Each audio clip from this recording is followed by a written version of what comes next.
it'll be great to be chatting with everyone again. While I'm presenting, I can't actually see your face. So if anyone has a question or comment they want to put in at any point, you just state so I can hear, or someone can state for you. So our agenda today, we're just going to go through a roundtable check-in, opportunity for everyone to speak about transportation-related progress in their world or updates.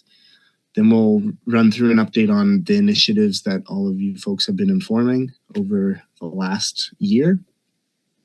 And we'll do a deep dive into a couple of those. And then we'll talk about our regional gaps analysis.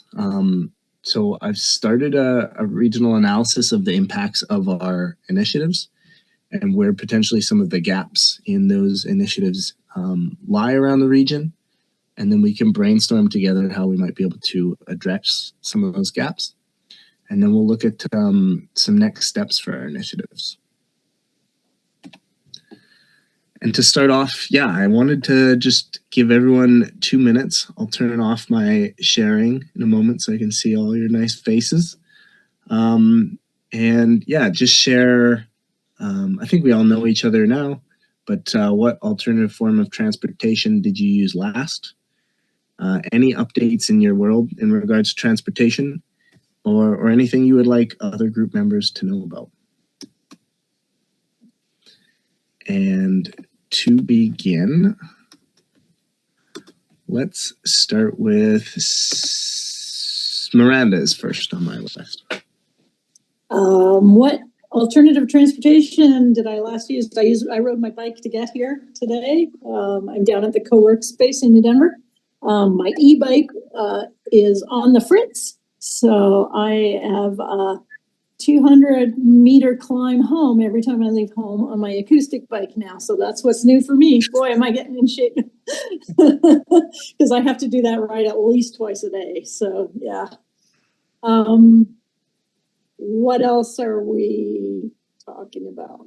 I guess the other thing that's happened for me is that I've begun taking the bus to Nelson when I have to go to Nelson, and that's new for me. And I work every Tuesday at a event for seniors in New Denver, and I've been raving about how well the bus works if you need to go to Nelson on those specific days.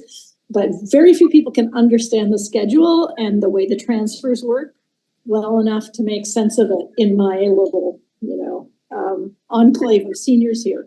So I've been trying to make it a little bit more accessible and straightforward for them just through discussions. And I'm thinking I might want to make a brochure just specifically for people from New Denver trying to get to Nelson on Tuesday, Wednesday, or Thursday, because it's great. I love it. So that's me. We've been talking about doing some sort of transit accessibility education. This is specifically in the Creston Valley, but just working with the associations that work with seniors and maybe giving out some transit vouchers and talking to them about the app and how to use the app, and just providing that step in the door into using transit. And I think if it's successful, it's a model that we could take to other parts of the region as well. Just and I think they do ride the bus day for youth and stuff, and I think it's just so valuable to teach people these services and how they work and how you can access them. Next on my screen is Salida. All right. Well, 2 things I'm working on. One is I've been trying to get it to meet a board meeting with the Nelson Cycling Club, because I had this idea where we could build trails along the highway that could be used for recreation, but also active transportation. I feel like any trail is better than nothing, which is what we currently have. And there's I've been looking at the LiDAR maps, and there's quite a few old skid trails, and there's a lot of right-of-way, and I think it's totally feasible. And to be honest, I'm I'm kind of disappointed at how many people drive to go ride their bikes in the mountains when we've got all this territory right around us that you could use as a means of transportation too. So I'm hoping that we can make some headway on that. Brooke is one of the board members and was going to see if she could get me into a meeting there. And then the other exciting piece is we won $6,500 through Go by Bike for spring events this year for Nelson, Castlegar, and Trails. So $5,000 we get to spend in Nelson. So the Go by Bike grant money is actually awesome because we don't really have to do any reporting at all. As long as you have pictures and testimonials and you're able to encourage people to get out of their cars and use active transportation, we can pretty much spend the money on whatever we want, whatever kind of incentive we want to use to get people to ride their bikes. So what I'm working on right now is I'd like to activate the pier. And I've discovered that it's really not great for public use because there's a giant parking lot there and that parking lot should be a park. So I've applied for a permit to see if we can take over the parking lot and activate it in a space that we can use for bikes and people in the hopes that the city will see that it would be a better use than a parking lot. So I'm working on that.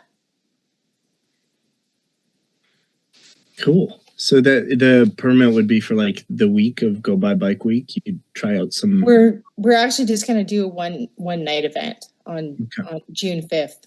And it's funny because the city's like, well, what about parking? And I'm like, well, this is a cycling event, and the whole point of the grant money is to get people to attend the event by bike, to ride their bikes. So I feel like it defeats the purpose to provide parking. So I'm hoping that we can coordinate with Cycling Without Age to see if we can get some of their rickshaws out, coordinate with the trolley so we can have people be able to get there by trolley if they don't want to ride bikes. And also it'd be nice to see if we could get the city bus to do a regular route throughout the evening with their bike racks so that, you know, if it's a little bit far for people to ride, they could know that they could get home on the bus. So I'm hoping we can coordinate that. It looks like that might be the trickiest part to do, but perhaps we could find another group that has a bike or a bus or some sort of larger vehicle that carries lots of people and bikes that could maybe provide a shuttle service for us. Does the car share have a bike rack? I don't believe so. Okay. Very cool. Few hurdles. Yeah. And how many of those rickshaws are there in town? Is it 2? I think there's 2. Yeah. But I mean, it would be fun to have them down there. And we've chosen a bike rave as the theme. So we have money, we could hire musicians. And I thought it'd be fun to have food down there. Maybe what we could do with that parking lot is turn it into like a fun obstacle course that people could ride their bikes through to music. But yeah, I'd like to just do anything but park cars there. And when is that? It's well, the whole Go by Bike Week is I think May 31st to June 5th. May 30th. But that particular event we're planning for June 5th. Emily from the city, she's on holidays right now. She'll be back on the 5th of May. But she helped me apply for the grant, and I'm hoping that through the city we'll be able to do a lot of promotion and maybe eke some of these things through that are contentious. Yeah, I wonder if do you know if anything's happening for Go by Bike Week in other places, Castlegar, Creston? Well, we're gonna right now. I'm in charge of that, so I don't know how much we'll be able to accomplish in trail, but I do have a new contact, and we've got someone on contract now to help with doing some communication for out of Castlegar. So I think what we want to do for the launch is actually do a group ride in Castlegar and use their new bike lane and maybe, have a barbecue at Zuckerberg Island or something like that. So that's what I'm planning to do. And we would do that on the launch for May 31st, which I think is a Sunday. Okay. To sort of get, people through the whole West Kootenays sort of involved. So, Yeah. And so what about Creston, or is that outside of the West Kootenays? well, they have their own cycling group, and Recording in progress. I have actually asked them if they were interested in joining, because I feel like we'd probably make more headway if we were one big group. But when the last time I checked with them, there was a lot of change in their board, so I have to reach out to new people now. So I don't know if you want to send me some contacts, I could do that. Yeah, no, I knew they had the cycling association, Creston Valley Cycling Association, and I think there's it's some sort of mountain biking group as well. But yeah. No, I mean, it'd be great to have them involved, but yeah, I haven't reached out in probably a year or two. Okay, next on my list is Laura. Yeah.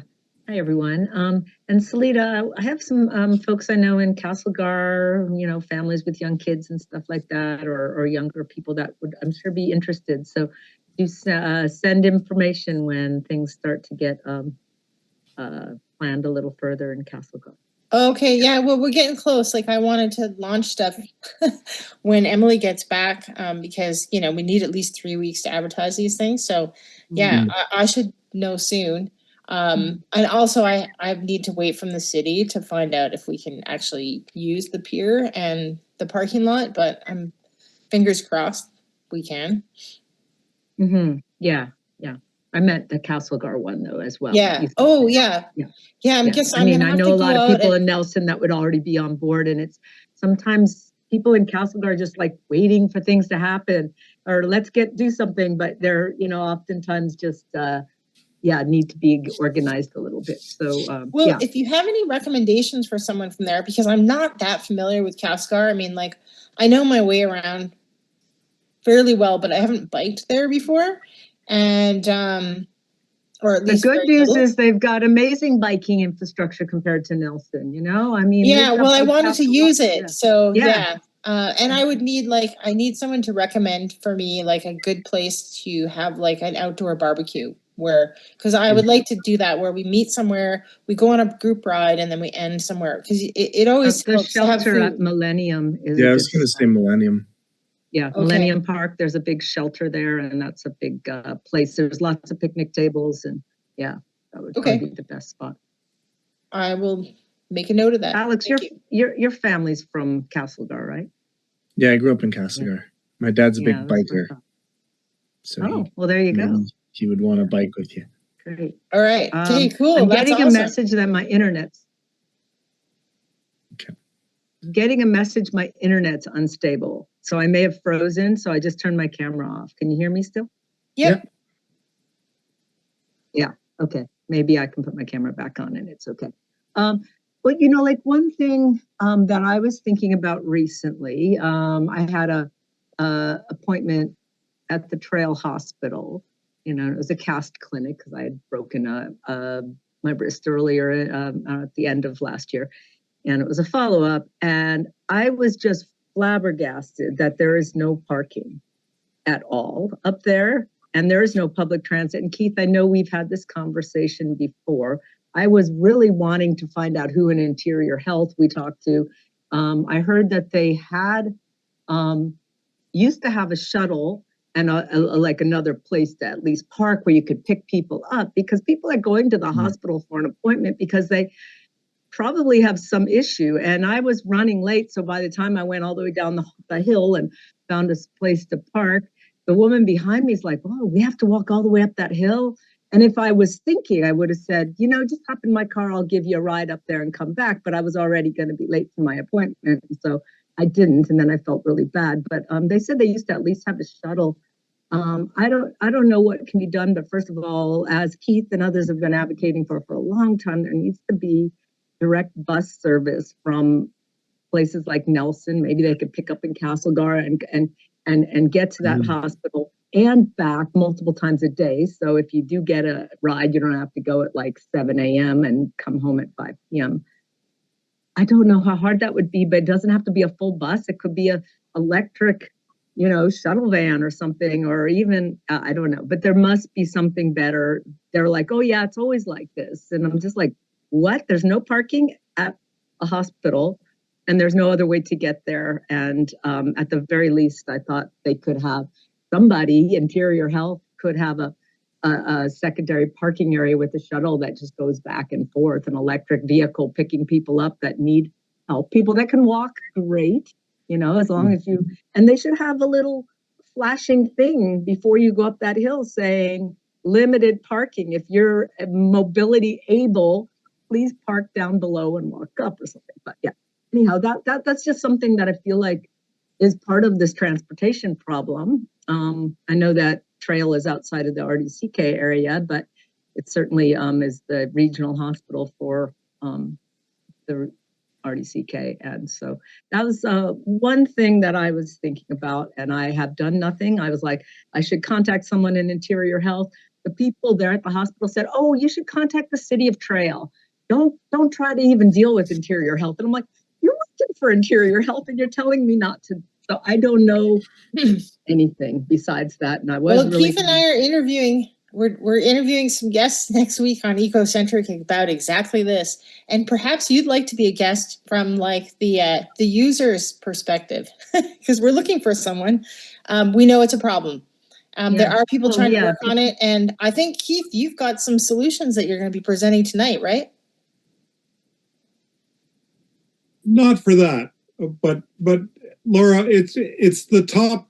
It's identified by the West Kootenay and Tom Dool as the top priority for any kind of new investment. There is no new investment. There's no new investment coming. It's been 10 years. It's been the top priority. The shuttle bus from Nelson to the Trail Hospital. What are we going to do? Our transit system is paralyzed. Well, and we've also talked to Interior Health, and they're like, well, we don't deal with transportation. They put hundreds of thousands of dollars a year into transportation. Yeah, so just a couple things to note. There are buses that go to the hospital, but there's no direct bus from Nelson. You'd have to make an exchange in Trail. Two changes. Doesn't it only go one time a day, Alex, to the hospital though? Well, last time I looked, it was. There's more, but if you go on the transit app in the schedule, there's definitely multiple, but I'm not saying it's good. There are some. And yes, it has been identified as a priority. And last year, because Interior Health funds Health Connections, which is money that flows into the transit system, the West Kootenay Transit system, which includes Trail. So they're not part of the regional district, but the transit, West Transit Services, it includes that. And so it's definitely a priority in there. And yeah, I don't have anything on timelines or the reality of it coming to fruition, but it has been identified. And yeah, it's certainly a challenge for folks.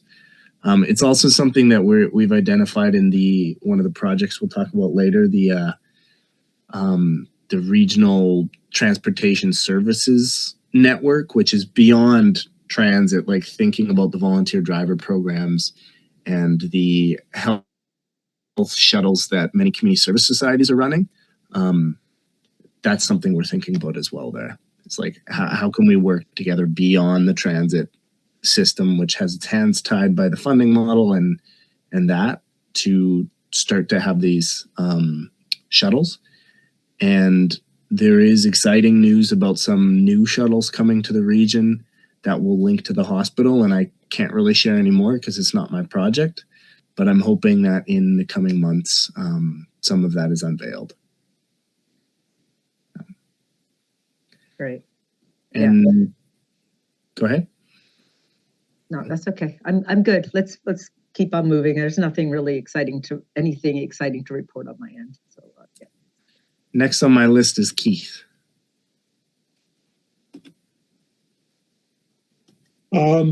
Well, I have two things. I rode my bike most recently, but it is electric.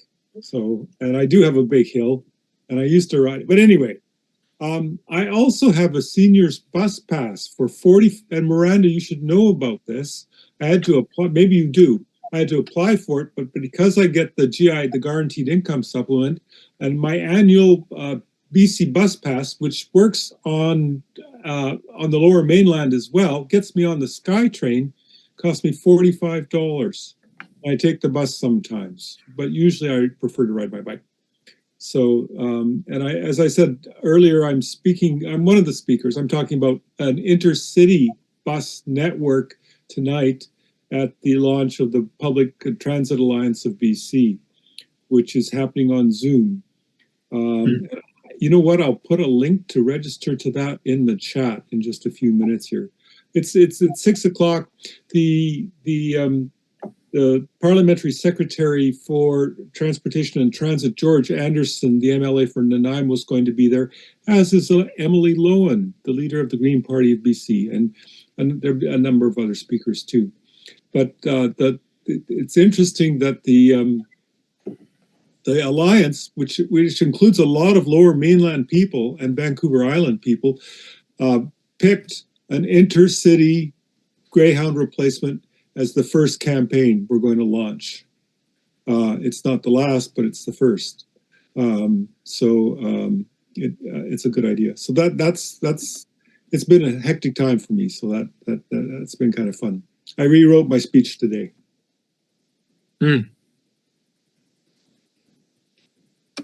Thanks, Keith. Yeah, I'll be there.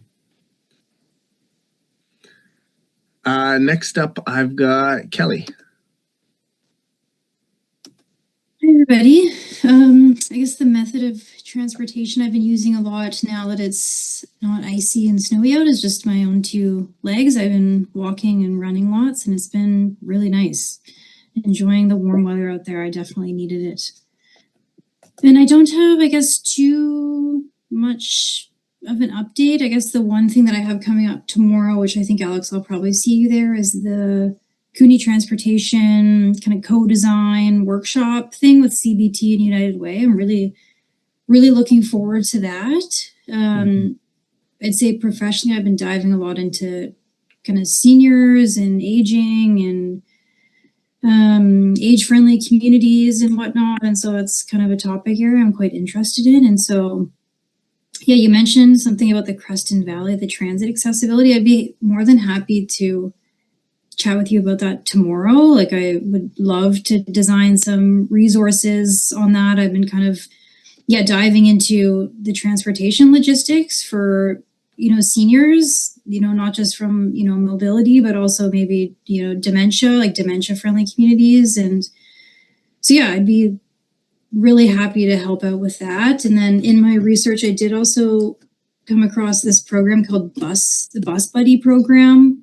I'll send a link. They have it on Gabriola Island, and it's essentially they connect a senior in the community with a volunteer. And I think for them, it runs Monday to Fridays, and they just kind of show somebody how to use the bus, because it could have been like 50 plus years from when they last used the bus. And it's, they meet them at the bus stop. They, teach them about the schedule, how much bus fare is, transferring, and things like that. And so, just send the link there if that's of interest to you and your work in Creston. But that's all for me.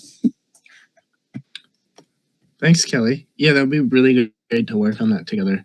And then it's something that, could extend to, other areas and communities. Totally. And what Kelly's talking about tomorrow is, it's a group of community service societies and proxy organizations and funders that are coming together and talking about three shuttle routes that are going to go across the region. And I don't really have a ton of information on that, but the workshop's going to help to inform where those shuttles will connect to and how they'll get folks to health services. And I'm just posting, for those really curious, the hospital route in Trail and the BC Transit schedule there, in case you're curious. And then next on the list is Sarah. Hi, everyone. Sorry for being late. We're doing student interviews today. So I think what was I missed the instructions, but question on method of personal transportation. Yeah, it was what was the last alternative form of transportation that you used? What's new in your world in regard to transportation, and any updates you want to provide to the group? So let's see. I have been doing a lot of walking and biking lately. Very excited because I have no cartilage in one of my knees, but I was at the Trail Hospital last Friday, and they were able to put a shot of replacement cartilage in there, and now I can walk and run way better than I was previously. So I'm super stoked on that. Parking lot was a nightmare for Laura's description of that, but so yes, car. But the car trip enabled me to now use my own 2 feet a lot more than I was able to do so in the past. Transit updates. The United Way event that's happening tomorrow. Lisa, one of the organizers, had contacted me to invite me to the event. I have a conflicting event tomorrow, but I ended up doing a separate meeting with Lisa and downloading a lot of the resources and recommendations and suggestions and ideas and things from the research that I've pulled together. So I've kind of contributed to that just outside of the regular event. And I've also heard about the Public Transit Alliance initiative, and I can't make this evening, but I've signed up for the newsletter, or like the updates and things like that. And it got sent to me from 4 or 5 different people in different corners of the province. So it is definitely making its way around to people in all different industries and positions. So that's really cool to see. And I think that is it for me on the transit front. Oh, and I filmed a video with Alex. That was it. How long does the cartilage last, or is it if it works, 12 months, like 6 to 12 months, depending on how it works. So I'm just super excited. Yeah, that is exciting. It's just nice to move around and not have your knee make all sorts of weird noises. Yeah. Very cool. Well, I guess for my own update, the last thing I did was walked all around town and just loved it. I remember it was Trish, who I think will be joining us soon. Trish was saying walking puts time in my day. And then I was talking to a friend last week, and she lives in Balfour and uses the bus. And she was telling me how much she loves that because, she'll sit down in Nelson where she goes to school and just like has time to watch the world go by a bit, and sits on the bus and, can catch up on a few things, and just like somehow in the midst of owning a personal vehicle and relying on that as getting everywhere, we've lost other things other than just transportation. And so thinking about what that can actually mean for people when they start to explore these other options when they're available, I think it's really cool. So I will just share my screen again.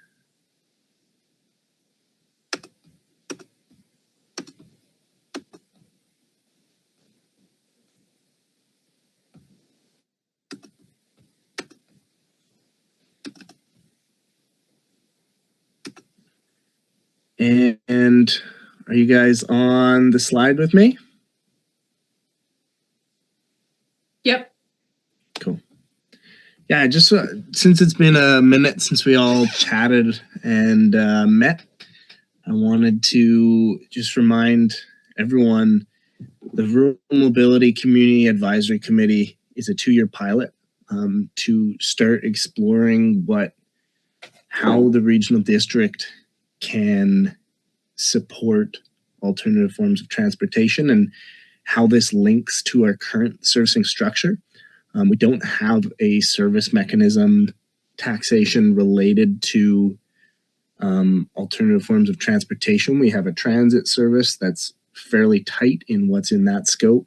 And we have our planning, which does some high level, has some high level involvement in planning movement around our communities and some recreational trails in our parks. But beyond that, there's not much. There's not a formal path. And so a lot of the things we're looking at are new and innovative and not something that, the RD is super experienced with. And so we are, as a group, trying to show the value in these types of conversations and this type of community input and these types of initiatives and investigations for the region.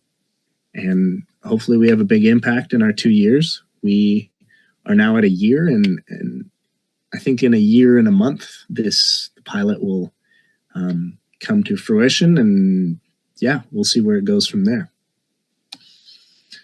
So as Sarah mentioned, we've put together a video that we talked about last year that will help to bring these conversations to a wider audience and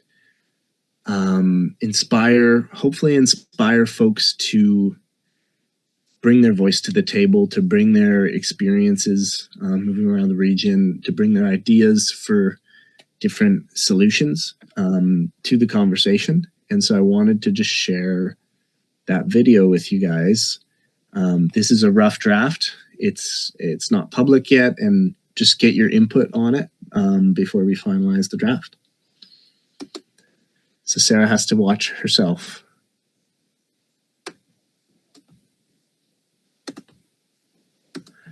And if you're not hearing it, let me know and I'll change my settings.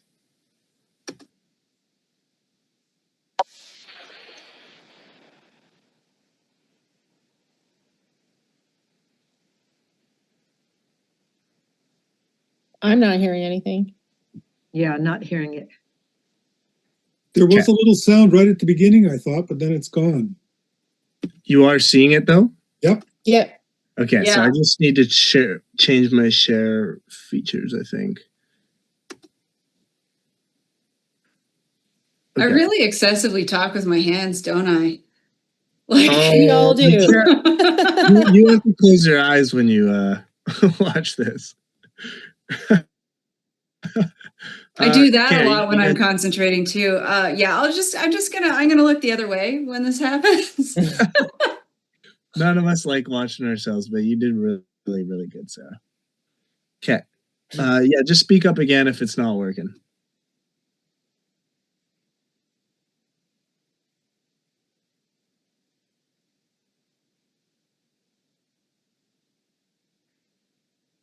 You're also not sharing your screen right now. Oh no.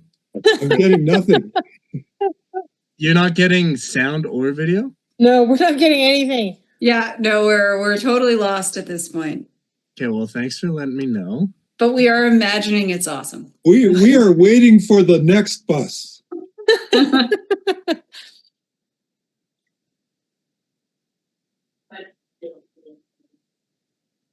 If we think about our region and all the communities like a system, we all have different places where we live and where we work, where we play, where we eat, where we shop, visit friends, all of those things. And if you think of that whole system, it's really impractical for us to just have one way to move around a system. Having multiple mechanisms to move people and goods from an efficiency perspective, that just makes sense. I care about alternative transportation because owning a car shouldn't be the only way to get around. It's expensive and it has an impact on our environment too. It's so hard to get around. There's just not very many options, and realizing how hard it is just for basic things like for seniors to get groceries. It's such an ordeal, and it's just a basic necessity that people don't have out here. This impacts all of us, just in different ways. We're a big physical area with a small population. We don't have the economies of scale to make a traditional transit system function the way it would in a city. If we can start connecting and understanding what regionally, like what are the solutions that are already in place, then we can build on that. And I think that the collective power of us working together, that will allow us to better advocate for more funding and allow more people to understand what's happening. What can we do differently that fits our area, whether that's like a car co-op or any of these innovative solutions that look different to fit the place where we live? I'd like to see more people sharing their experience, having these discussions to find more alternatives that fit more people would be really a step forward.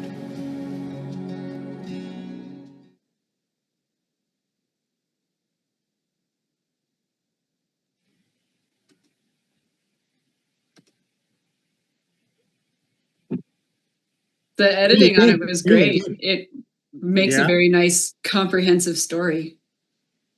Can you guys hear me? Yep. Yeah. At this point, like at the end there on that black screen, it will link to an engagement page. We have a new engagement platform for the RD, and on there it will have different ways for folks to put their stories or discuss solutions. So yeah, at this point, taking any feedback on the video, that we'll hope to have like a final version kind of complete next week.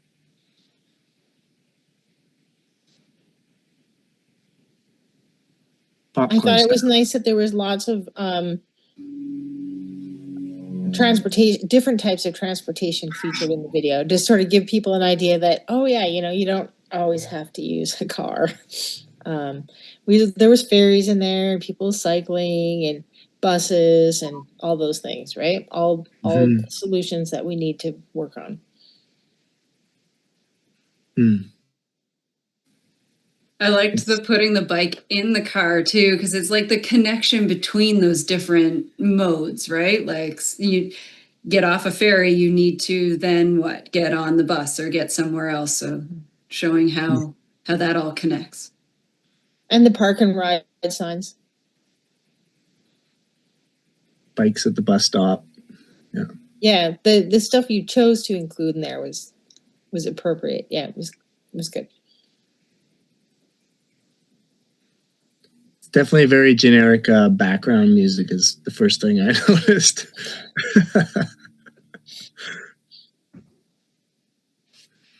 Well, you don't want that to take away from the message, right? So It has to be rights free. So you either commission it or you get the cheap music. Yeah, we write something, right? I think Miranda could write us a theme song or something. That's the idea. I have my iPad leaning up against my viola right now. Like I can do it right now. Yeah, and my comment on it, because I liked it, I enjoyed it, I thought it was engaging. I just was like, well, and then what? So you said there's going to be that. Then what? That just wasn't added because that was, you want some action, some engagement. So yeah, and we need to create the landing page, which is another good point. Like, what kind of forums? I played around a bit with the engagement page, and it has the common things you would imagine, like a discussion blog or a short survey with a few questions or other resources and links folks can click on. But as folks are seeing this video and thinking, oh yeah, like driving and owning a vehicle doesn't work for everyone, and it doesn't work for some people I know, and other people are working on solutions, like how do we want folks to hit that landing page, and what input do we want them to leave? I like the idea of a discussion where people can go and view other people's comments. It seems to work really well on Facebook, although we don't always get the discussion we want. But perhaps, there could be a mediator for this particular discussion page. But I think sometimes it's helpful to give people a space to offer feedback. And people often have really great ideas, but you have to be willing to wade through it a bit, I think, to get to those. Keith's laughing. Sarah, you got your hand up? Yeah, does I was trying to find it online, but I can't. Does the RDCK have one of those like Gov Together type platforms similar to, because those are, I saw one recently with BC Hydro that had multiple different ways for people to engage. And I really like that because some people want to provide long form, lots of comments, big details. Some people just want to fill out a poll or, you know, click that they support. Like, I like that aspect of things, multiple entry points. So, and those platforms exist. You know, Yeah. it might be helpful too to use it as a way to collect some data.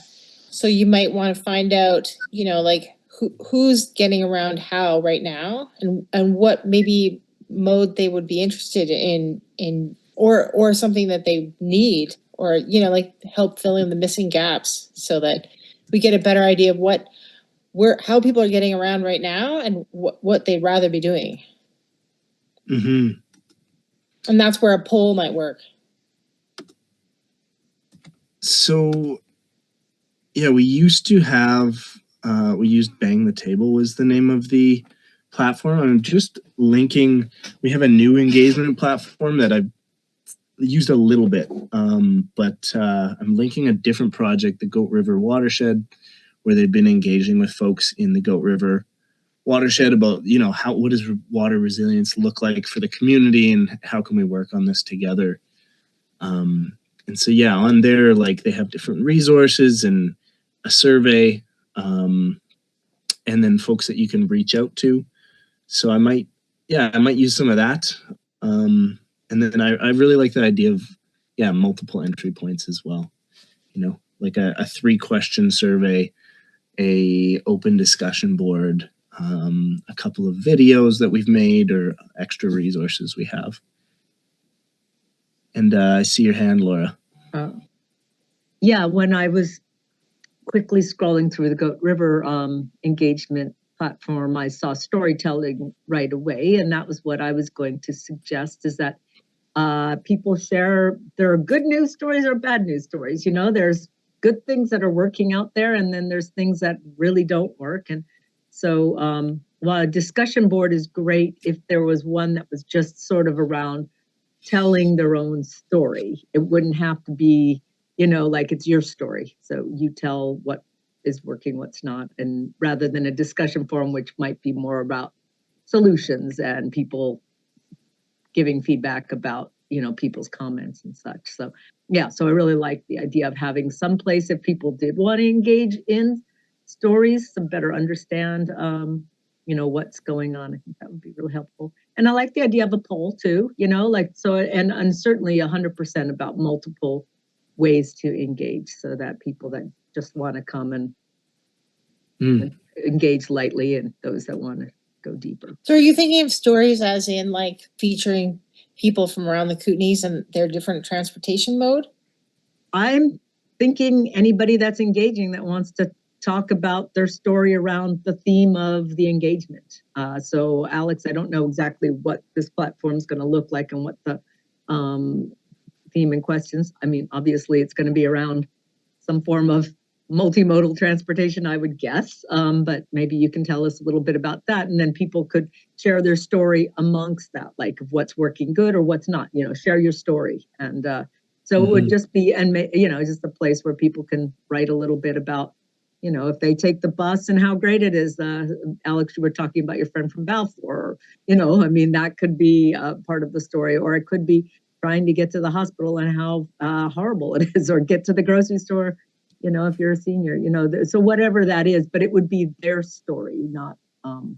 Yeah, I like the idea of the stories. I think that's good because it really helps people see what the struggles are or the wins, right? And from like a very personal point of view, you have to have a little bit of empathy, which I think sometimes we don't always get that. So I like the story idea. Totally. It was actually a common theme between a lot of Raiden and Max's responses to our question in the video was they were talking about like just wanting more people to be engaged and telling their stories and their experiences, so that the solutions we're creating are actually speaking to the community, because we don't know everyone's experience. And it was actually the original intent of the video was to not use committee members, but it was to use community members and tell those stories. And we didn't, a bunch of us tried to find those stories and we weren't able to. Keith's shaking his head, but maybe this is one of those ways that we start to actually collect those stories. It's hard. Yeah. You know, in Calgary, when I lived in Calgary and worked on bike advocacy there, and I can't remember how they did. I think they did it through the city of Calgary, but they actually did like feature someone who rode on the bike trails and the bike paths and stuff in Calgary, and they would feature a new person every week, and they would just go up on the website and a bunch of different like public engagements. And then it was like just a quick little blurb with a picture of them with their bicycle, and then it would talk about their route, what they loved about it, and what one of the struggles were. And you know, that might be an approach, but we could make it a little bit broader. Do you know what I mean? It could be, you know, how they travel, what their regular route is, what their mode of transportation is, and then, you know, like what they would prefer or what they love about it, you know, just sort of give people an idea that, you know, the single occupancy vehicle isn't the only option. There are tons of people that I can't drive, you know what I mean? And they're figuring out how to get around in these other ways, and maybe we deserve to support them. Yeah, totally. Sarah, you've had your hand up for a bit. Yeah, I'm trying to find it. I can find the news release, but the map's gone down. The RDCK had an interactive map for recreation at one point. It's referenced in the link that I just put in the chat box, but basically you could go on and put points on this map and illustrate whether it was an asset that you thought should be a park or an area where there were issues like rogue trail building or that type of thing.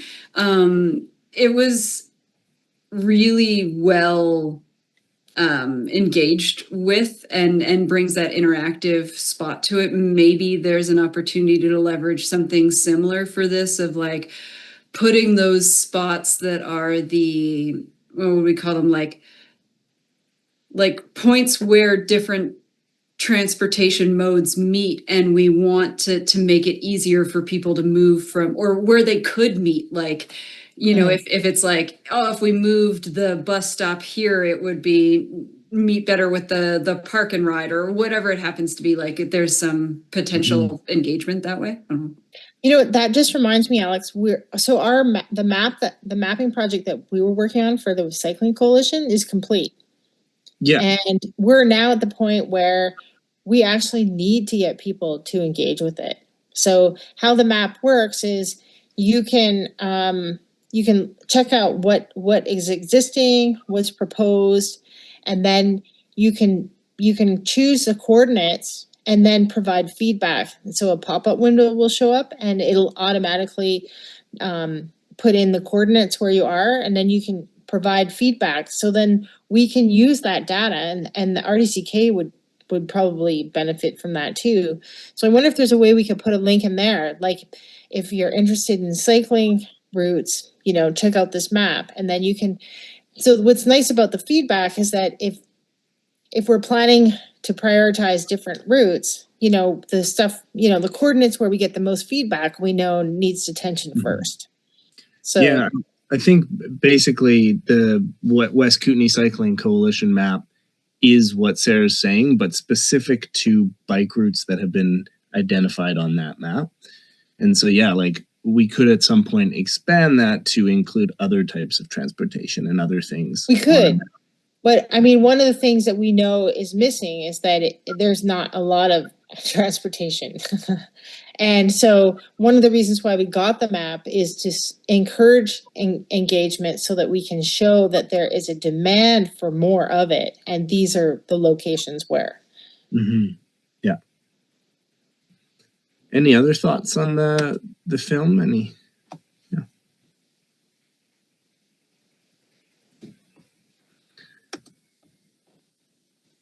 So next on the When do you say that's going to launch? Next week? No, you've got to build the platform first. yeah, it shouldn't take too long, but we are hoping to like clean up the video next week. I don't know when it'll actually go out. We'll have to create a bit of a plan, but yeah, hopefully soon.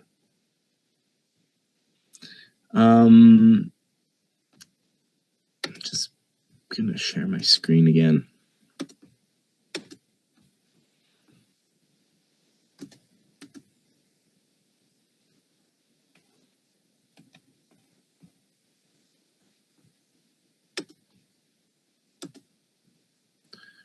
So to go through some of the initiatives that we've been working on over the last year, bicycling education.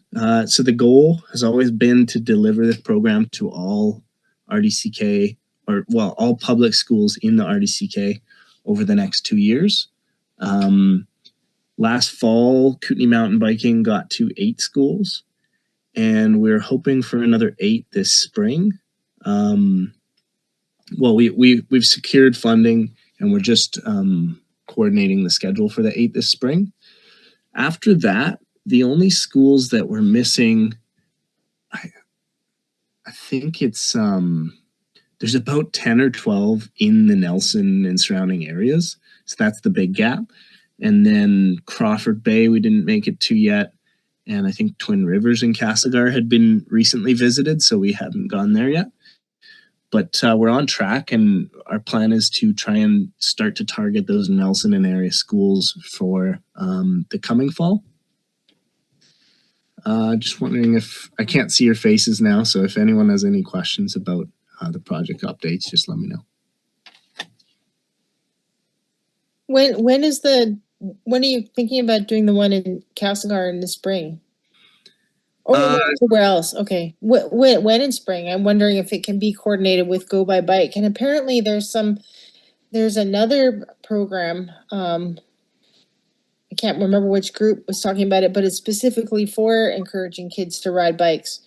And I mean, we've got a pile of money with Go by Bike. I mean, it'd be nice to coordinate some of that, get more bang for our buck. Yeah, so Kootenay Mountain Biking is coordinating the deliveries, and this is actually like in the schools. They go for 1 or 2 days, and they do the education program. So you'd have to reach out to them when they've scheduled each of the 8 schools. Okay. So we've got Salmo's in there, W.E. Graham, Robson, Kinnaird, and a few others in this spring. And I can certainly give you the contact for Kootenay Mountain Biking if you'd like. Yeah, that would be great. It would be nice to organize even like a kids bike bus during the bike week. Totally. Get people thinking about riding bikes, right? Yeah. Mm-hmm. So the New Denver Silverton project, most recent update. Oops. So the ICAT, the Intercommunity Active Transportation Team or something, which is part of the North Slocan Trail Society and is basically Miranda, has collected 2 quotes from transportation consulting firms for what it would cost and entail to create a plan and a design for an active transportation path between New Denver and Silverton. And they were kind enough to share those scopes with us. And so it looks like that feasibility study would cost between $65,000 and $80,000. And there's a funder that's quite interested in supporting the project. So we're in just the early conversations with some of the local area directors about, how we could take next steps on that. But yeah, Miranda, if you want to share anything else. Yeah, I think you've basically covered it. We're planning a community open house sometime in May, anyway, just to sort of share where we're at. And it's not just me anymore. I've got a few people sort of willing to stand as part of the team here. So that's been really good. In the past, the support has been sort of casual, but nobody really wanting to commit. So I've got a couple of organizers in my court now, so that's great. We are feeling like maybe this phase for the locals is kind of winding to a finish. If we can pass it along to a willing local government and an interested funder, that would be amazing. So I'm feeling like moderately hopeful at this point, which is great.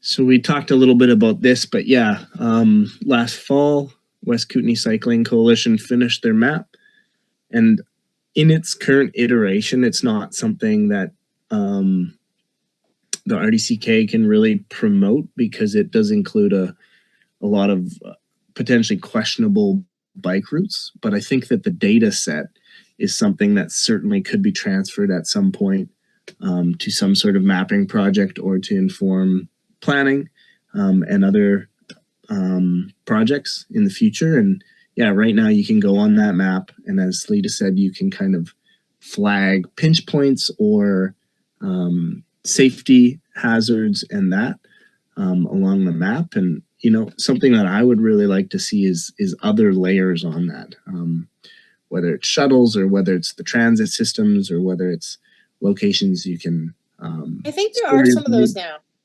I think there's like bus stops, and I'm trying to think of what else. There were a bunch of things that we added in there. Okay. And that's the other thing too, is that, you know, that's kind of feedback we're also looking for, is if there's more things you want to see on the map. Now that it's built, it's easy to add that in. Yeah, and I should have posted the link here, but if you go to West Kootenay Cycling Coalition, under the projects, you'll find it really quickly. There's a link right there, yeah.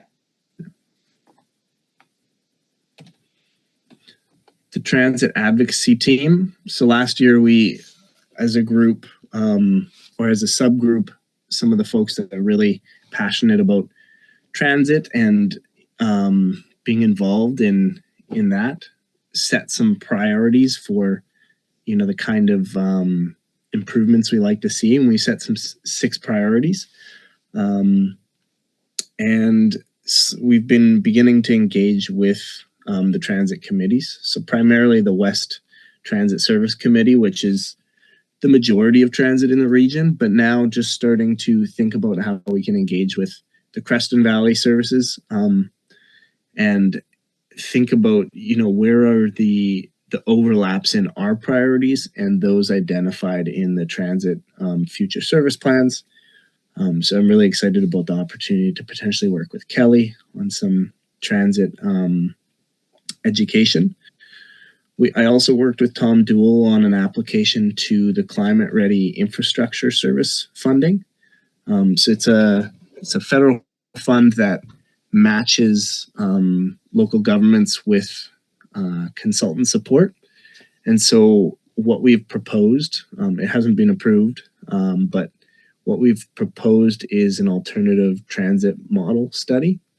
And so it would look at the 2 most rural transit services in the region. So once a week, there's a bus that goes to Lardo Valley. And similarly, there's a bus that goes to Burton from the Cusp.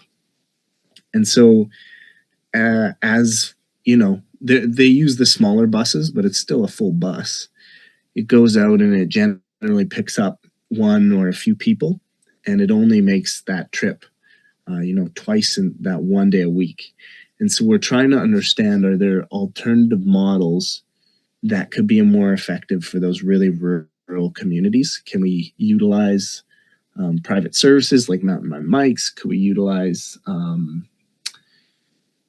community service societies that have these smaller vans? Like, what are the alternative models that could work in these really rural communities, but still supported through a transit system? And so if that funding is approved, that will begin this summer, that study. Then we're also looking at the connection between active transportation and transit, and something that I think would be an easier project to support, whether that's through BC Transit or the RD or some other service, but is some sort of bike locker and putting those in really key locations. So I'll chat about that a little bit later. But if anyone has ideas on what those lockers could look like or where those specific locations are, I'd be really, eager to hear. And then tonight, I've got some feedback about bike lockers. okay, Had a lot of people asking about that. Because they don't want to ride their e-bikes Totally. downtown because they get stolen. And one woman was telling me about how her bike got stolen, and amazingly, they actually recovered it out of New Cusp. It ended up in New Cusp. But now she doesn't ride it at all downtown because she's worried about her bike getting stolen.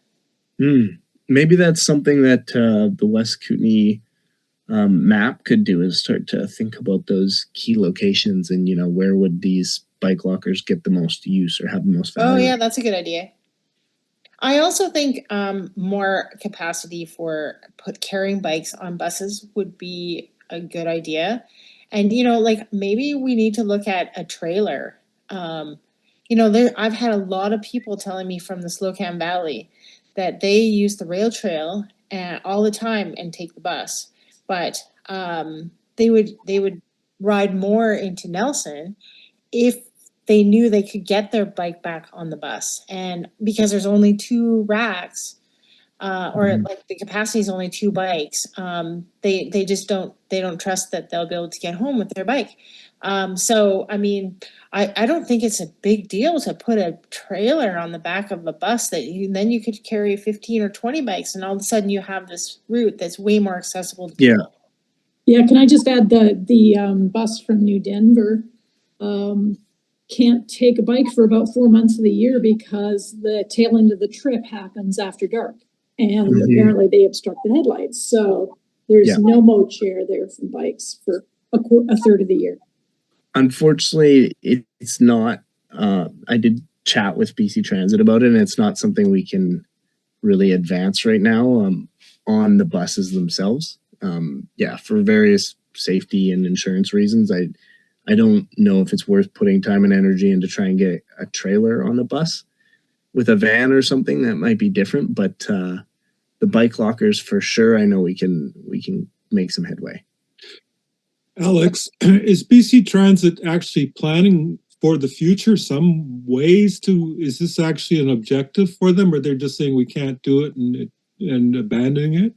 Because it's certainly important. Are they working on the problem? Not sure, but I think that's something that the Public Transit Alliance could be really valuable in maybe advancing. Well, it is done in other countries. Yeah, I'm not saying it's not possible. I'm just saying with the scope of this group and the amount of resources we have dedicated and time. Right. And Okay, I understand. Yeah, trying to be I'm strategic. going to mention that tonight. Like taking a bus from Nelson to Vancouver and taking your bike with you is actually a very appealing idea. But we need some solutions. There's some technology needs to be brought into play. Yeah, I've considered taking my bike on the Mountain Man bike bus to Calgary, but it's a lot. It's like $100 or $120 or something to take your bike, and that's not really accessible either. Yeah, and don't quote me on this, but I think that there are times when you can bring your bike on the bus. And that varies from service to service and bus driver to bus driver. But potentially, if that connection and relationship is made, that might be a possibility for some folks at some times. So hopefully we see somebody at the public Alex. transit. Yeah. Sorry, on the bike locker piece, there have been a number of like systemic and localized studies of bike lockers as related to transit and other places, from everything from efficacy to security to cost effectiveness and so on and so, like, there's a lot that has been studied out there. I have not read them all, not even remotely close, but I don't like if I think it would be beneficial for us to maybe dig into some of that existing work and springboard off that. Mm-hmm. Totally. Yeah. If people have been through the learnings, we should definitely lean on that.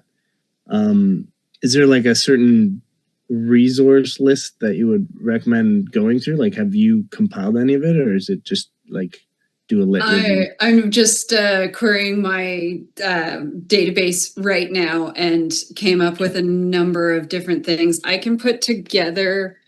I'll put something together and send it to you via email. I also found a new. I'd really like to see that as well. Sure. There's a new AI tool out as well that is, like, I know there's varying comfort level and controversy and that type of thing around use of AI for answering questions, but this one is, where's that chat box? It's put out by Elsevier, like the major public academic publishers put this thing out. And so when you're querying, I might have put a link to a query that I had done recently. So you just want the app, not my recent nerdy. It's called Consensus.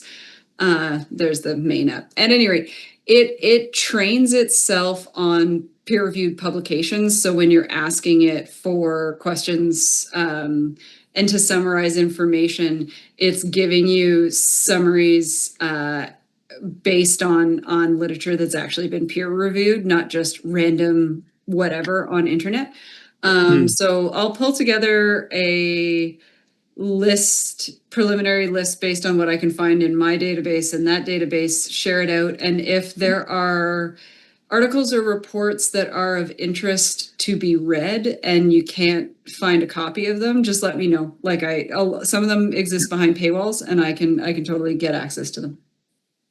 Amazing. Yeah. And then for locations, it would be great to have everyone's input as well. Like, once we picked, our top like infrastructure models, like we want this type of locker or this type of covered place.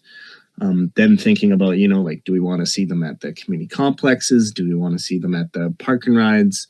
Do we want to see them at small communities with bus stops? And then, just starting to plan, what is our actual ask with these? Like, what would we like to see? So thanks for, being willing to put that together, Sarah. And maybe we'll just share it with the Transit Alliance, the Transit subgroup of this committee, and then kind of go from there. Hey, that consensus.app is pretty cool.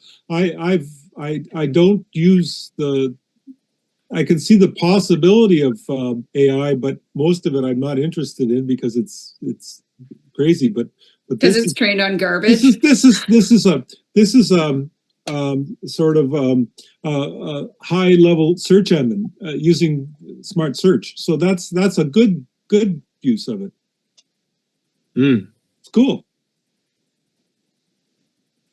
Yeah, it's I like it. I also like that it gives you, for every, if you ask it to summarize key points for whatever the topic is, you get all the references and where it came from, so you can backtrack all of that, which just lends a level of comfort.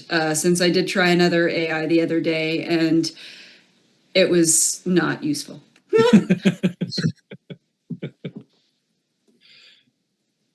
Faint praise. The electric cargo bike share, this is something I haven't been super involved with because the pilot is pretty, it's just in Nelson, But I am really curious how it goes and what the outcomes are, because I think it is a model that we could extend to other places. And basically, they're trying to get a cargo e-bike at the library in Nelson. And so thinking about that, for one, it's just it's something that people can trial and know if they want to get a cargo e-bike, but also Nelson specifically, we have a transit exchange right beside the library, so rural residents could pop into town, use this cargo e-bike for free, get around town, pick up all their groceries or all the other things they need in town, and then hop back on the bus and go to their home in the rural communities. So I think it has a lot of potential to work as something beyond a traditional bike share that we would see in a larger municipality. So yeah, hopefully that launches this year. I don't have the latest from the city, but yeah. Apparently it's getting close, but it's definitely taking longer than we would have liked to have seen. But it is based on a model out of Vancouver that is working. And I guess it's been so successful, they plan on adding more bikes. So that's positive. Totally.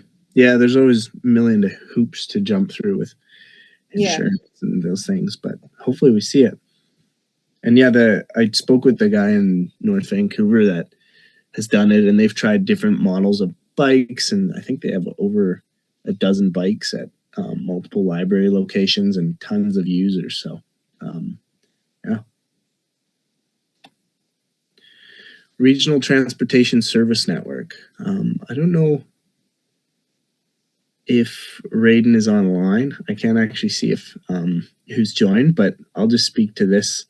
So across the RDCK and beyond, there are community service societies operating very innovative transportation services, often targeting certain subgroups of the population, whether it's seniors or youth or vulnerable groups.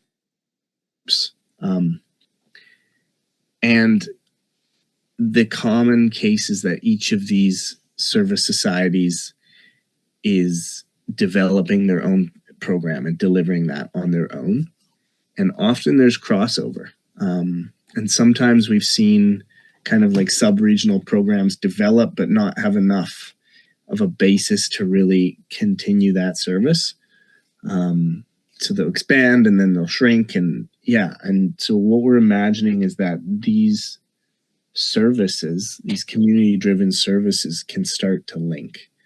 And so a few years back, a study was done that looked at 8 of the transportation services in the region, and basically pulled all their data and said, like, what sort of a model could be possible to link these groups? And then from that, they started making these joint applications to really large funding that they haven't got yet. And what they realized is that what they're missing is they need to have the operational and kind of governance of such a like linked model figured out prior to getting these large batches of funding. And so we've been working with Castlegar Community Services Society, Salmo, Arrow and Lakes Service Society, Nelson Cares and Trail, and then recently the COOP, which is the Kootenay Community Service Collaborative, and the Foundry, which is youth services across the province, but the Kootenay chapter of that, to advance this first phase. It should say, Plan 2 phase. So the first phase is looking at, all of these different services. They serve different people. They have different models. So how do you start to link them, and what does the operations of that network look like? And then we've also applied to funding through the Age Friendly Communities Fund to build them a platform. Once they've figured out their governance, we can start to build a rideshare platform. So if there's a volunteer driver going from Nakusp to Trail, can other folks in Castlegar see that ride and put additional residents into that car. Or if there's a shuttle that goes from Caslow to Trail to the hospital and it goes once a week, can the Community Service Society in Crawford Bay drop people off along that route and build them a platform that can start supporting those shared rides? So that project is underway, and probably at our next meeting, Raiden can share a little bit of an update on the consultant support for the phase one. But yeah, anyone have any questions about that?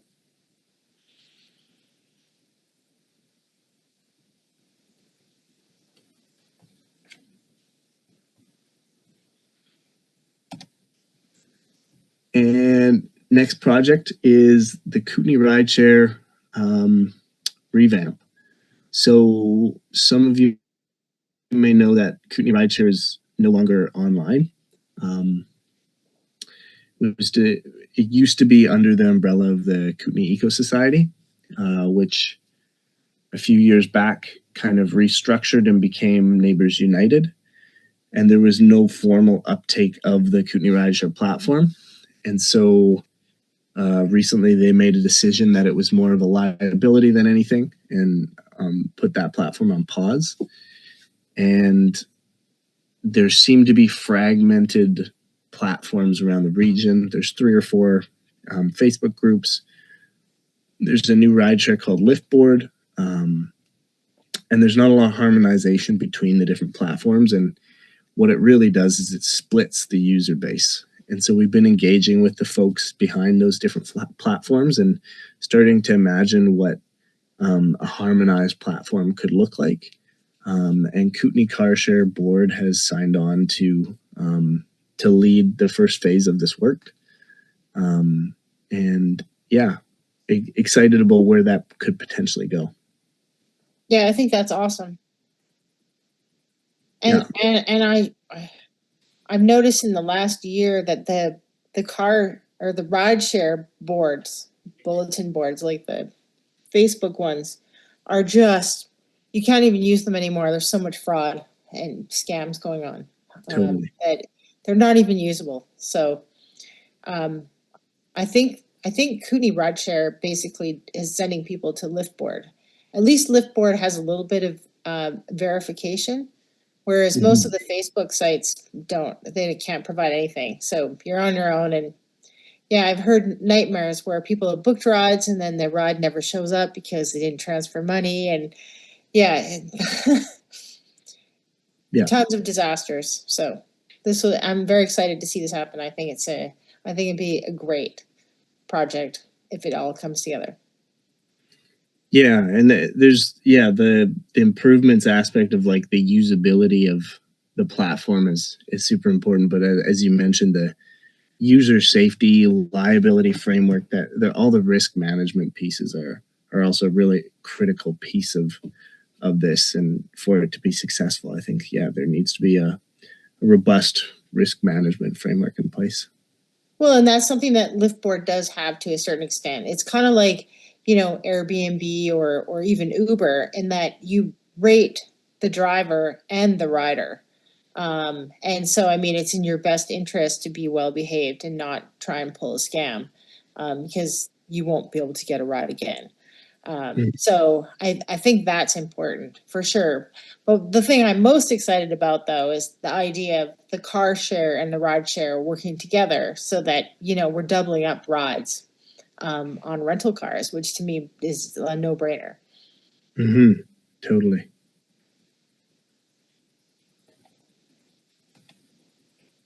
Yeah, so that was the project updates. I don't know if anyone has any questions or other comments before I switch to are you guys seeing what I'm seeing? Yeah, that's like looking into a digital mirror. It's super weird. How did you do that, Alex? I'm not sure, but I just saw the future. I did want to say there's one project that's not in here, but everyone would be interested in, and that is at our AGM. Chris Charlwood gave us a presentation about the Tagum Bridge. So they are making some headway on that. I think they're at the point now where they have a design, and I think they're just doing the last pieces of the puzzle, which is making sure the pilings are safe enough to put the bridge on. But they're working with Spearhead, and Spearhead is donating them a lot of free design work. And so once that's in place and they have a plan, then they're going to see about funding the bridge itself. But I think that Tagum Bridge is a really key connection. And I think once we have that bridge there, it's just going to be a no-brainer to have like a pathway going from Tagum to Nelson, and you know, hopefully going the other direction too.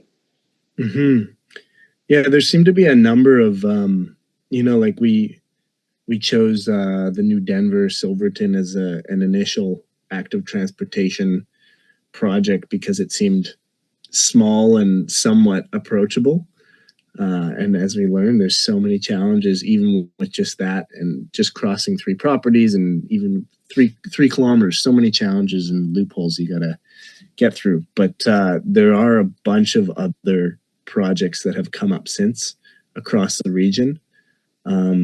Yeah, Christina Lake just put a pedestrian bridge in, but Selkirk College and the Rotary Society have been working on a feasibility study of a bridge that would go to Castlegar. I know that project's been talked about for decades, but the Rotary has breathed some new life into that project. And then there's the Tagum Bridge, and there's, yeah, different bike paths across the region I've been hearing about, and improvements to the Orange Bridge in Nelson for bikers, and lots of different things in the air. And so I think, yeah, the more work we put into exploring relationship building and also understanding the formal kind of pathways and conversations that have to be navigated for these projects, the more we can learn, the better. And Laura, you have your hand up? Well, yeah, I just wanted to say that, like, hearing some glimmers of good news stories, because, you know, I start to feel pretty, I don't know, cynical. Can we ever actually change anything, you know? Because it just feels like everything's so big, but no, yeah, so I don't know exactly what that looks like. And Salita, this could be something, maybe the Cycling Coalition, like just sharing some of those, like these are things that are being worked on. They're not done yet, but people are working hard to get things happening. It's a big message I think we need to hear these days, because we're just bombarded with like shit happening, you know, excuse my language, you know, and we're, yeah, like I have to say that sometimes it just feels like, yeah, like, yeah, it feels sometimes hard. Yeah. And I know I'm not the only one, so I'm thinking that that would be something to share, you know, in our community. That just a thought. Do you, Trish, do you have any more that you could share about that bridge in Christina Lake as a nice note? Hi everyone. I'm walking the talk here. Sorry to be late. Great conversation. Yes, the Christina Lake, it was just announced in like last week's paper. They were cutting the ribbon. They got funding, but anyway, I can find more or Google the Trail Times. That's where it was. And yeah, just awesome that the RDKB was able to get a pedestrian bridge. I also was madly, now that I have the floor, I was madly thumbing to you something about good news stories and texting, I mean, not thumbing. But a good news story of today, I drive through no cell coverage from Fruitvale to Nelson every day. And on my route home today, there was 2 cyclists I saw. And I also had noticed for months, like at least a good 6 weeks, the shoulders on that road are amazingly clean. So clean that I said something to IRB. Their comment was, oh yeah, most of our employees are motorcycle riders. but awesome because it's so clean and it works for cyclists too. So that's my good news story of linking different modes. All right, I just looked up some info on that bridge in Christina Lake. It's 250 feet long, 3 meters wide, and it costs $1.6 million. And where'd you Reducing find, reliance on the narrow Highway 3. Project significantly improves safety. where was that, Selena? I just looked it up. There's like a bunch of different little articles you can pick and choose. Even yeah, I think there was the Trail Times, and yeah, if you just Google like new pedestrian bridge Christina Lake, it comes up. And Sarah put a showed link me. in. Sorry, I was looking at my Yeah. phone, not on my computer. Oh yeah, there we go. A quarter century in the making. Wow. Okay, so we got a few years to go. No, don't say that. In our Just lifetime, things we're Alex. working Come on. Yeah, in our lifetime, not yours. I'm old. The Christina Lake's quite interesting.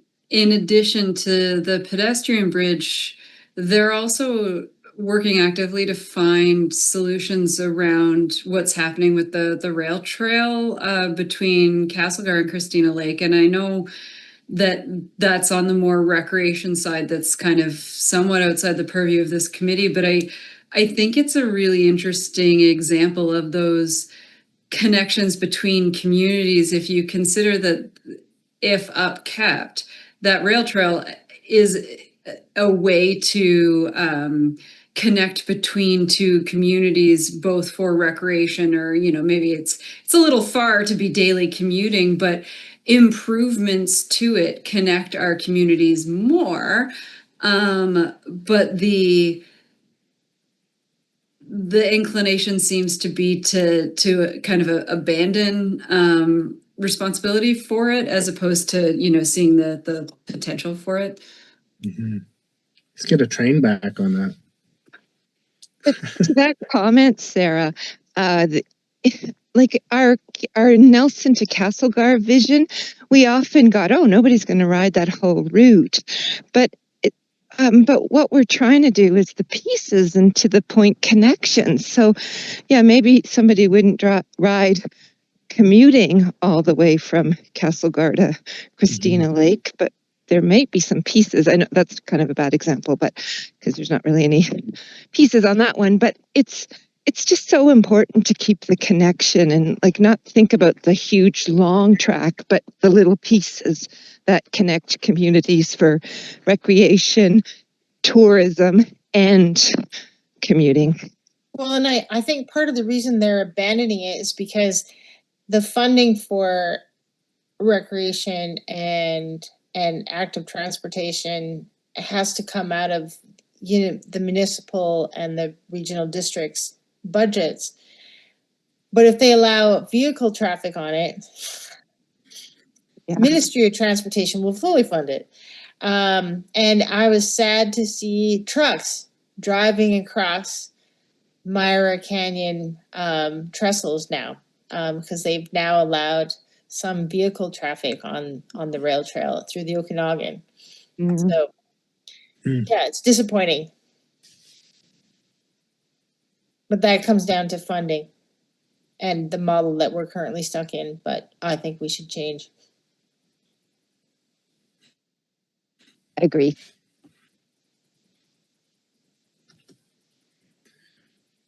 Well, next on the agenda is a little bit of discussion around regionality and how our different initiatives and projects are impacting the RDCK as a whole.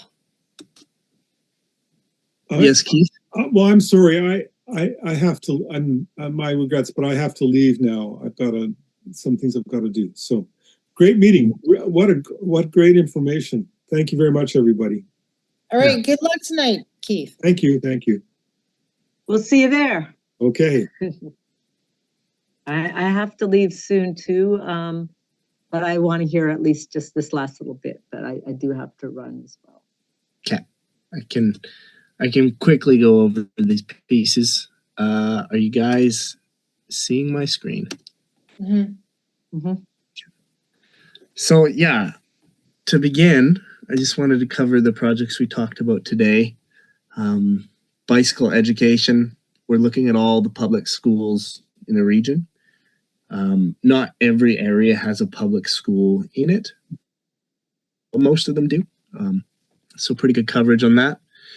New Denver to Silverton, obviously, biggest impact for those two communities, but also Area H, and it would connect to the trail that goes from New Denver all the way to Nakusp. So there's some benefits there, and we're learning a lot with the project, and those learnings can be brought to other projects, whether it's a bridge in Tagum or a path in Creston. So I think there's definitely some indirect benefits. The mapping that West Kootenay Cycling Coalition did covers RDCK and RDKB. And while the informal trails can't really be endorsed, it doesn't mean that the data sets aren't going to be useful for other projects in the future. The transit advisory, most of our engagement so far has been with the West Transit Service Committee, which covers a lot of the region and a lot of the buses in the region. But there's also the Creston Valley services. And so I really want to start understanding that portion of the region better. And so our first transit engagement piece will be focused there, looking at bringing some vouchers and education around bus use to residents in that part of the region. And I know they're also focused on trying to get their ridership up. So I think it pigtails quite well with that priority. The e-cargo bike share is a pilot in Nelson, but it does, the Nelson Library includes residents in Area F and part of Area H. And hopefully, other libraries would want to bring in a program similar, maybe to Creston or Nakusp or wherever it is.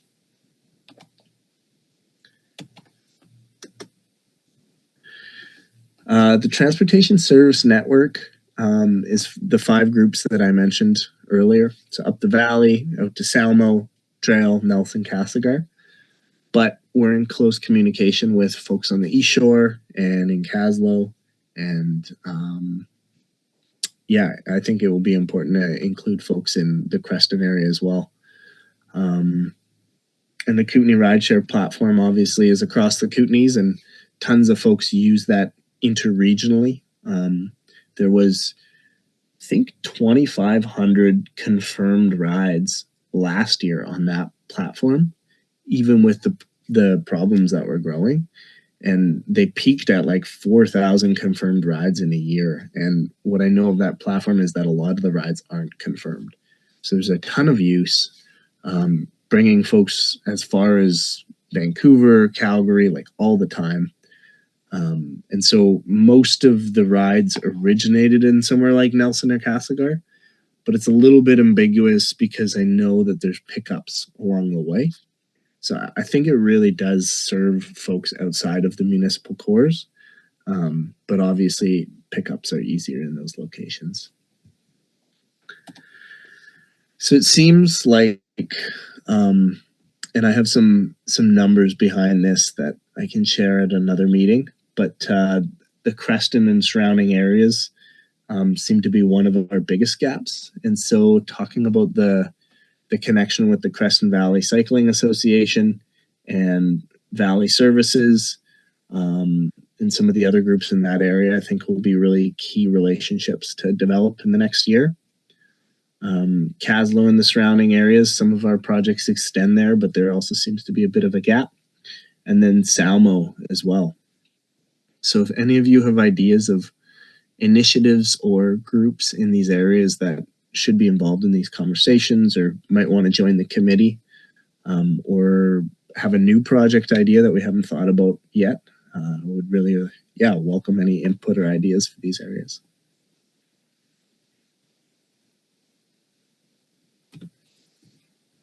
Well, I mean, I will work on reaching out to Preston again. I think that one organization with everyone under them would be helpful as far as cycling goes anyways. Do you have the Crescent Valley Cycling Association contact? Not right now. No, do you want, can you provide that to me? Yeah, I'll send that to you. Thanks, Alex. And it's Trish here, and I apologize. I'm just kind of overconsumed with stuff, but this is passion for me. And I do work now in the regional district of Kootenay Boundary, and I work for the village of Fruitvale. And I've been very disappointed listening to the politicians talk about these huge buses in Fruitvale that just go around and nobody's on it, and we spend way too much money because nobody's on it. And how can I help to link Fruitvale to Nelson for my own purposes, but also to Salmo? And also, how do we just get Fruitvale better service to trail so that people actually use the bus and our politicians aren't annoyed at spending money because everyone has a car? So that's my rant, but I would really love to somehow promote transit to the Kootenay Boundary area, rather than just seeing it as an expensive waste of money. Trish, Totally. one way you might reframe or suggest folks rethink that conversation is Empty what? I was going to say empty cars. Well, there is that, but I was thinking we often hear that local government needs to be entrepreneurial and behave more like a business. If you think of a service providing business, whatever it happens to be, if they were providing a service that didn't work for anyone and nobody needed it, or not that nobody needed it, but it wasn't working and therefore people weren't purchasing it, you can't run a business like saying, oh, just use my crappy service enough and maybe I'll make it better. Like, if we are to be entrepreneurial in from a transit perspective, you actually have to create something that works for people, not use what we've given you and then maybe we'll make it better. Oh, wow. Thank you, Sarah. Maybe I can be part of this, like you talked about the Kootenay Transit team, and if Kootenay Boundary is on that somehow, I would love to add my 2 bits. And as a personal note, I do plan to take the bus to Fruitvale one day. It's going to take me 2.5 hours. I'll be able to work for 6, and then it'll take me 2.5 hours to get home. But I'm going to do it. Just to prove it can be done, and maybe figure out some better links. Yeah, the nice thing is that we are already linked through the West Transit services. Okay, good. Yeah, like all the buses and trail and that are part of that. I don't know Fruitvale, but I'll look into it. I wouldn't be surprised. Well, I'd like to, in my capacity in Fruitvale, somehow be involved, because I was very frustrated by the comments I've heard as we're looking through the RDKB's budget, as we're approving our own budgets. And it's just what they're saying. Why are we paying for this? We don't. Anyway, enough of that. Alex, when it comes to Salmo, I think the Salmo Community Services Society, they run like transportation and seniors services, and I believe they also have connections to the trail societies as well. So just one idea for a group that could join. Yeah, they're one of the 5 in the regional transportation network, and I'm hoping they'll be there tomorrow at the United Way CBT conversation.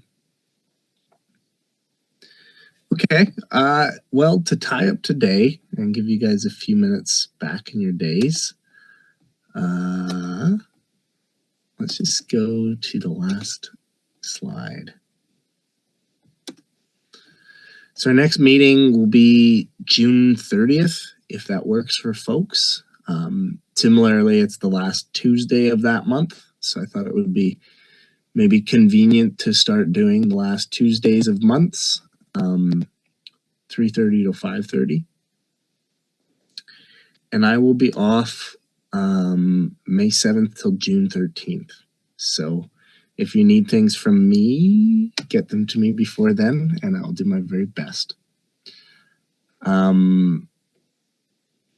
Follow-ups, bike lockers, locations, and styles. This was one of the pieces I wanted to get some support from, and it sounds like we've got a couple folks who are really interested in either providing links or thinking about locations. So really appreciate that. Examples of other regional districts involvement with active transportation. This is kind of an ongoing piece that I've been looking into, is understanding how the leaders in the province, as far as regional districts go, are approaching active transportation and that sort of servicing. Who has done really well, and what examples can we look to, and what can we take from that? So if you have any thoughts, I've done a bit of a scan, but always open to hearing more ideas on projects or services that have done really well. Third was funding. There's been a lot of doors closing this year in terms of funding, a lot of provincial streams that have been paused or culminated. And so if you hear of any opportunities that are emerging, and just really open to hearing about those and thinking about whether or not they might be suitable for some of our initiatives. And then, ride the bus training. It sounds like Kelly's really on board for this, but if anyone else is interested in what this could look like and how we can start bringing it to some to seniors and students and all of that around the region, I'd be really eager to collaborate. And that's all I have for today. Awesome. Thanks, Alex. Yeah, thank you all. And Trish, I'm just seeing your... Sorry, I just been typing as you're talking, but thank you. Great meeting, and great meeting. very exciting stuff. And thanks for all you do. Enjoy your holiday. You too. Have a good afternoon, everybody. All right. Have a great evening. Thanks. I get Evening. that. All right. Bye. Bye. Bye.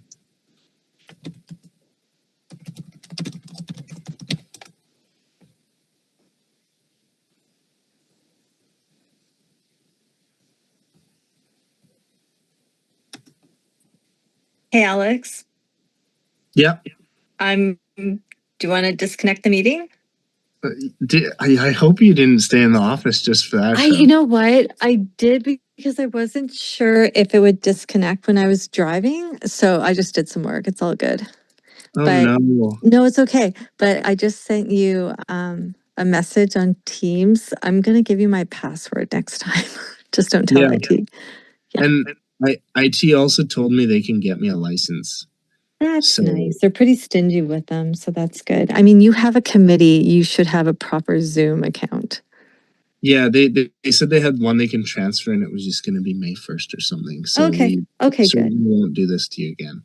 Yeah, and then maybe we'll just have to do a new reoccurring. Or you probably could. Seriously? Yeah, we'll figure it out. Okay. Well, thank you so much for going. You're welcome. No problem. I just put it on my headphones, so I couldn't even hear. Like, I just had my headphones on the desk. So hope the meeting went well, and I'll see you next week. Yeah. Thanks for your time, Shelley. Okay, you're welcome. Okay, bye-bye.